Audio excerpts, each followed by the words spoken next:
जय हिंद दोस्तों। जैसा कि आपको पता है कि मैं पंडित मनमोहन झागामा ऑल इंडिया मजलिस-ए इत्तेहादुल मुस्लिमीन के राष्ट्रीय अध्यक्ष बैरिस्टर असदुद्दीन ओवैसी साहब का एक छोटा सा सिपाही हूँ। समाज, प्रदेश, देश और कमज़ोर लोगों की मदद करना हम ऑल इंडिया मजलिस-ए इत्तेहादुल मुस्लिमीन के प्रिंसिपल में है, सिद्धांत में है। आज बात करना चाहूँगा मैं पड़ोसी देश बांग्लादेश, जिनसे हमारा बहुत ही बेहतर संबंध रहा है। विदेश दूसरे देश का मामला है, उस पर ज़्यादा प्रतिक्रिया हम व्यक्त नहीं कर सकते क्योंकि ये राष्ट्र से जुड़ा मामला है। लेकिन मानवता के नाते इतना तो मैं अपील कर सकता हूँ आपसे, खास करके हिंदुस्तान में रहने वाले उन बांग्लादेश के छात्रों से मैं अपील करना चाहता हूँ।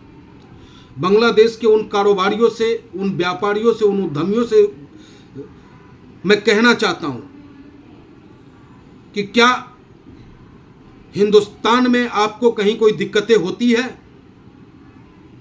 और अगर दिक्कतें नहीं होती है, आप अपने कार्य को अपने तरीके से संविधान पूर्वक करते हो, कहीं आपको कोई रुकावट नहीं मिलता। हाँ, बिना वीजा आना, बिना पास आना, ये अवैध है, गैर कानूनी है। उस पर हमारी जिम्मेदारी, हमारे सरहदों के रक्षक फौजी भाइयों की जिम्मेदारी बनती है कि आपको अंदर घुसपैठ न करने दे। बांग्लादेश में राजनीतिक उथल पुथल हुई। बांग्लादेश की जनता ने माननीय हाई कोर्ट के निर्णय, जो उनका फैसला आया था मुक्ति सेना को लेकर के कि उनके परिजनों को 30% आरक्षण, उस आरक्षण के खिलाफ बांग्लादेश के नौजवान छात्रों ने छात्र आंदोलन किया। उस छात्र आंदोलन में कौन कौन से लोग उसमें सम्मिलित हुए ये तो मैं नहीं बता सकता, ये आने वाला वक्त बताएगा कि बांग्लादेश की स्थिति कैसी होगी।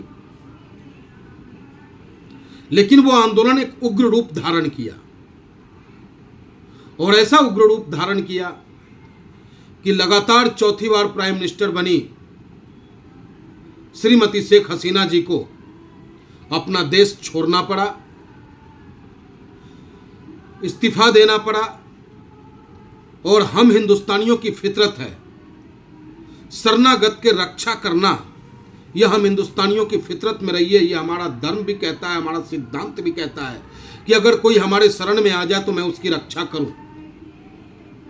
तो शेख हसीना जी आई, उनकी सुरक्षा का व्यवस्था करना भारत सरकार का दायित्व है, और बखूबी भारत सरकार निभा रहा है। विदेश मंत्रालय और तमाम बड़ी बड़ी ओहदेदार शक्तियां इन घटनाओं पे अपनी नजरें बनाए बैठे हैं। सरहदों की सुरक्षा चाक चौबंद कर दी गई। लेकिन यह आरक्षण के विरोध के साथ साथ जो अब एक नया पैटर्न चला कि वहां अल्पसंख्यक रह रहे हिंदू भाइयों के साथ मारपीट, उनकी हत्याएं, उनके धार्मिक स्थलों के साथ तोड़फोड़, आगजनी, ये ठीक नहीं है, ये कहीं भी जायज नहीं है। वहां रहने वाला हिंदू वहीं का नागरिक है, उतना ही अधिकार उसका भी है जितना कि आपका वहां पे अधिकार है।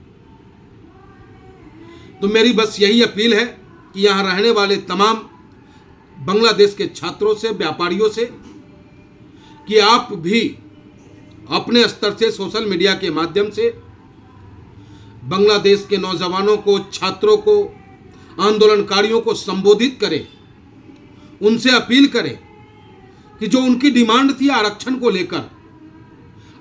लेकर उन्होंने आंदोलन किया, सरकार ने इस्तीफा दिया, सरकार वहां से पलायन कर गई, आपका शेख हसीना जी पलायन कर गई।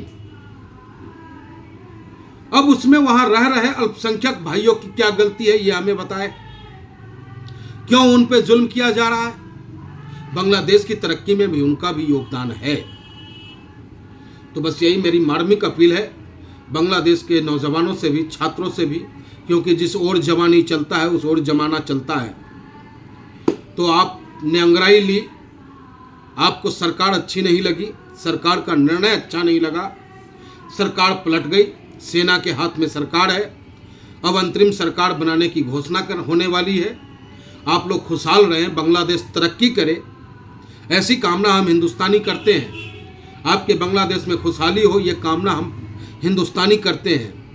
आप पाकिस्तान के नक्शे कदम पर न चलकर बर्बाद हो जाएं, ऐसी कामना हम हिंदुस्तानी करते हैं। और उसके साथ साथ बांग्लादेश से हमारा मैत्रीपूर्ण संबंध रहा है, तो बांग्लादेश के छात्रों का, नौजवानों का, व्यापारियों का, वहाँ रह रहे आंदोलनकारियों का भी दायित्व बनता है कि कोई ऐसा कृत्य न करे जिससे कि हम हिंदुस्तान और बांग्लादेश के संबंध में कहीं खटास पैदा हो, क्योंकि आप हमारे भाई हो और हम आपके भाई हैं। जय हिंद, जय भारत, हिंदुस्तान जिंदाबाद, तमाम क्रांतिकारी साथी जिंदाबाद, संविधान जिंदाबाद।